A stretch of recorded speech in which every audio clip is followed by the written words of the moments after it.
مدھیہ پردیش کے پنہ ضلع میں موجود ایک مدرسہ جو تقریباً 30 سال سے قائم تھا، نئے وقف ترمیمی ایکٹ کے تحت غیر قانونی تعمیر ہونے کے الزام میں مسمار کر دیا گیا۔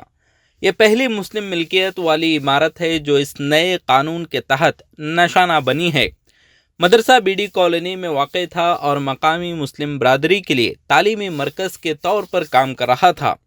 حکام کا کہنا ہے کہ یہ عمارت بلدیہ کے دائرے اختیار میں آتی ہے اور اس کی تعمیر کے لیے کوئی قانونی اجازت نہیں لی گئی تھی، لیکن مدرسے کے مالک نے دعویٰ کیا کہ اسے گرام پنچایت سے تعمیر کی اجازت حاصل تھی۔ اس اقدام نے مسلم برادری میں شدید بے چینی پیدا کر دی ہے۔ نئے وقف ترمیمی ایکٹ کے تحت اب وقف کی زمینوں اور عمارتوں پر انتظامیہ کو زیادہ اختیارات حاصل ہو گئے ہیں۔ پنہ کے علاوہ مدھیہ پردیش اور دیگر ریاستوں میں بھی وقف پراپرٹیز کا جائزہ لیا جا رہا ہے، جس کے بعد مزید کارروائیوں کا خدشہ ہے۔